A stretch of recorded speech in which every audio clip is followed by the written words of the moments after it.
조국혁신당 전북도당의 밀실 깜깜이 공천은 혁신에 대한 배신이다. 존경하는 전북도민 여러분, 그리고 조국혁신당 당원 동지 여러분, 우리는 오늘 피를 토하는 심정으로 이 자리에 섰습니다. 우리가 믿었던 혁신이 전북에서 무참히 짓밟히고 있기 때문입니다. 조국혁신당 전북도당의 비례대표 공천 과정은 불통이었고 당원들을 향한 오만이었으며 정당 민주주의를 내팽개친 무책임의 극치였습니다. 이것은 단순히 특정 후보의 낙천에 대한 항의가 아닙니다. 당원이 주인이라 외치던 전북도당이 어떻게 당원위에 군림하는 권력으로 타락했는지를 고발하는 준엄한 경고입니다. 짜고 치는 고수도 답정너 공천을 당장 멈추십시오. 이번 비례대표 공천은 시작부터 끝까지 결론을 정해놓고 연출한 밀실 각본이었습니다. 특정 후보를 비례 1번으로 내정해두고 공모와 면접이라는 껍데기만 씌운 채 당수 공천이라는 결론으로 직행했습니다. 묻습니다. 이것이 조국혁신당이 말하는 공정입니까? 이것이 우리가 기득권 정치를 깨부수겠다며 자부했던 혁신의 모습입니까?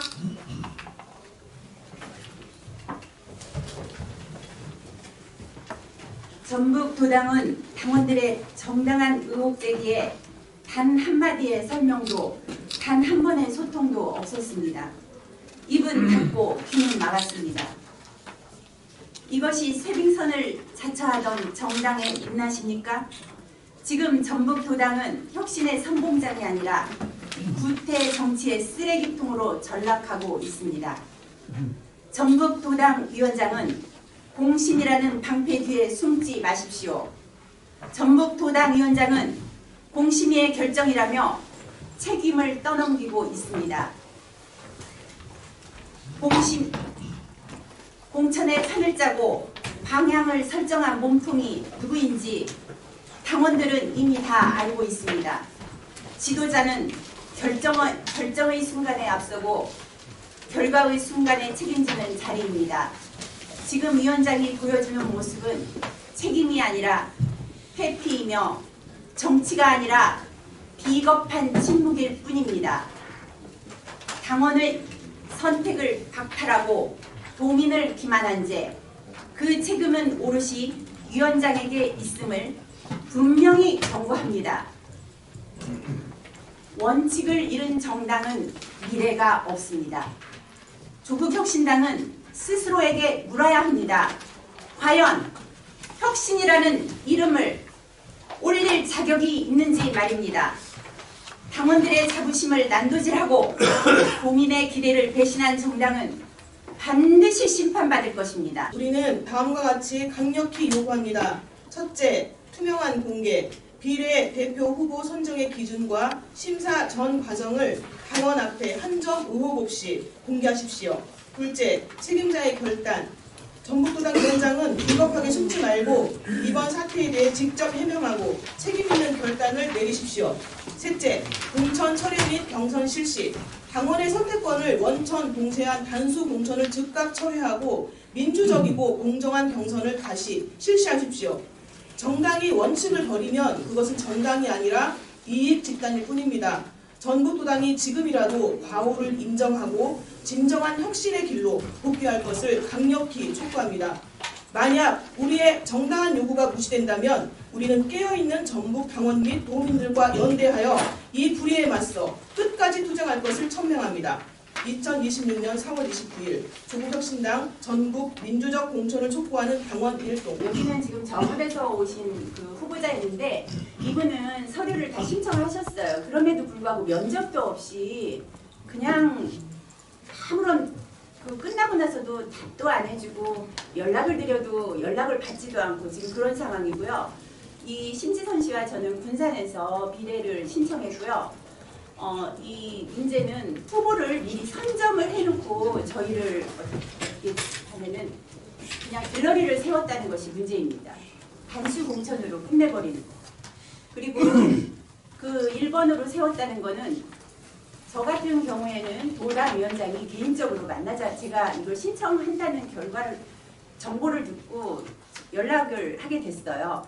그래가지고 둘이 만나자 하더라고요. 그래서 만났을 때 그분이 저한테 하신 말씀은 1번은 이미 되어 있다. 그렇게 말씀하셨어요.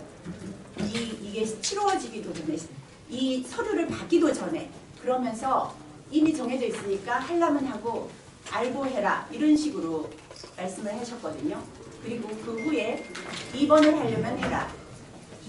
그래서 저는 사실 그때 처음 만남에 그 이유를 몰랐어요. 아 이렇게 1번도 하고 2번도 이러나? 나중에 알아보니까 그런 것은 없다라는 거예요. 그 두 번째 다시 만나게 됐죠, 둘이. 그때 당시에 한 말씀은 1번, 2번 우리는 없다. 공정한 경선을 치르겠다. 왜? 본인이 느낀 거예요. 아 내가 처음 한 말이 실수였구나. 그러니까 두 번째 만나면서 그렇게 말씀을 하신 거예요. 그러면 저도 그랬죠. 그리고 그때 제가 첫 번째 서류 접수할 때 그 서류를 넣지 말라는 그 말을 듣고 3월 24일 제가 첫 서류를 넣지 못했어요. 그리고 다음에 그러면 내가 한다고 하면 다음에 기회가 있겠느냐 하니까 다음에 공고가 난다는 거예요. 그때 하라는 거예요.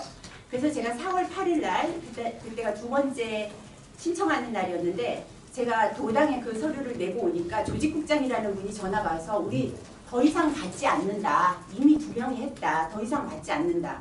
그래서 제가 도당 위원장한테 바로 연락을 했거든요. 그랬더니 잠시 후에 서류를 받겠다. 이런 식이에요.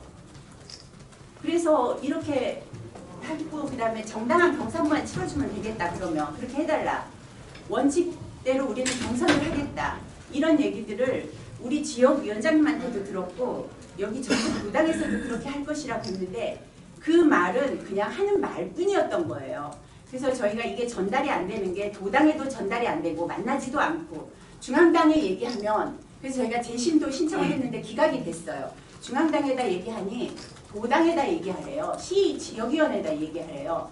거기다 얘기하면 받지도 않고 그리고 저희하고 한번 연결이 됐을 때 월요일 날 회의가 있으니까 그때 와서 공식적으로 얘기해라 하고 가니까 그때는 회의가 취소됐대요. 이게 조국혁신당에서 과연 이래요? 저희가 조국혁신당을 선택한 이유는 정말 혁신적으로 거대 정당에게 맞서서 대한당으로 정말 이게 할 수 있겠구나라는 어떤 희망을 가지고 있는데 지금 상황은 거대 정당보다도 못한 그런 행태들이 벌어지고 있어요. 소통이 안 되는 게 가장 문제예요. 이해가 안 돼서 그러는데 그 각 시의원 비례를 신청하신 건가요? 네, 저 시비례고요. 여기 도 비례 신청하셨고요. 그러면 그 1번, 2번을 정했다는 게 각 지역이나 도마다 또 다를 거 아니에요? 다 달라요.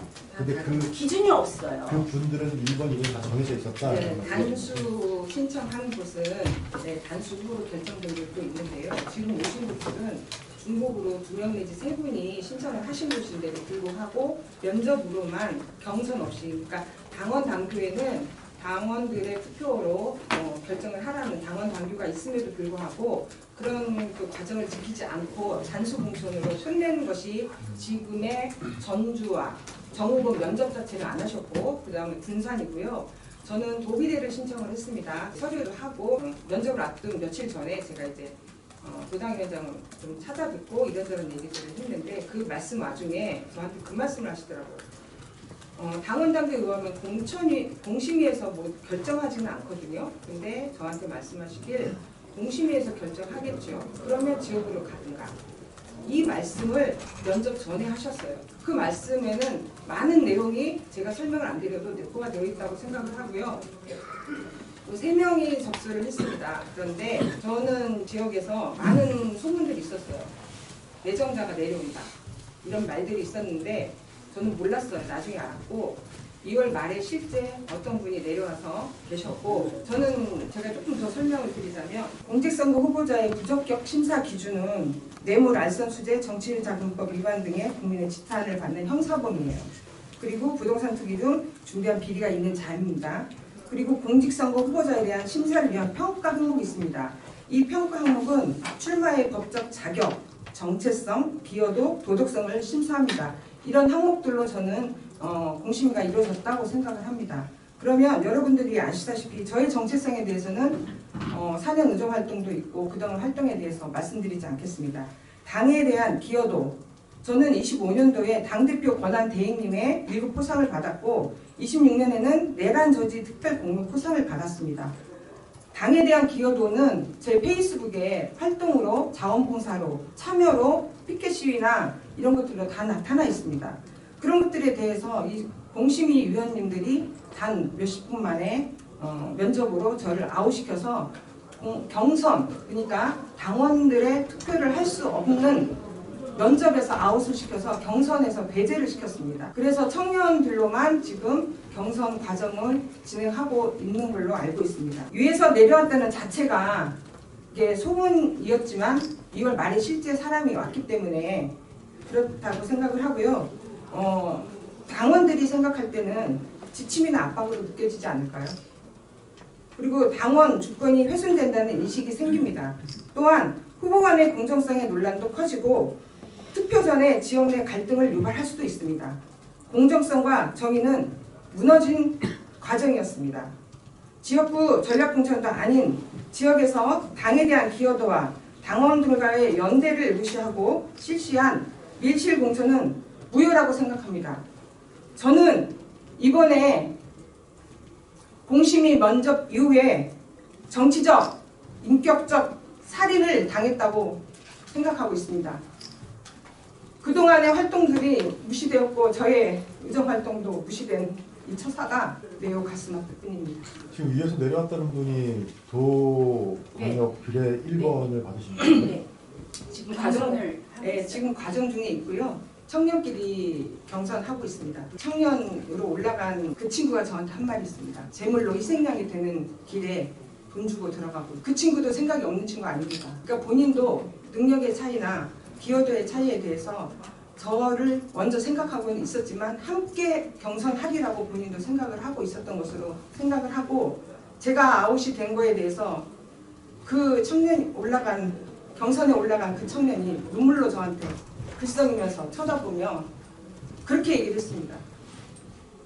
경선 비용 500만 원을 내면서 재물로 희생양이 되는 길에 가야 하냐고 저한테 물었습니다. 그 친구가. 이게 목소리 크는데 그 친구분이 직업이 약사인분인가요? 네. 그리고 그 내려왔다는 분은 중앙에서 내려오는 거예요? 네. 그건 제가 말씀드리지 않겠습니다. 그거에 대해서는 잘 모르던 사람들이 네, 모르고 있습니다. 저는 알고 있지만 얘기하기는 좀 그렇습니다. 저도 묻지도 않았고 내려와서도 명함이나 뭐 자료를 전혀 받을 수도 없고 묻지도 않았지만 다른 친구들한테 물었을 때 정보들이 많지 않았고 저희가 좀 이해가 안 가서 그런 부분이 있는데요.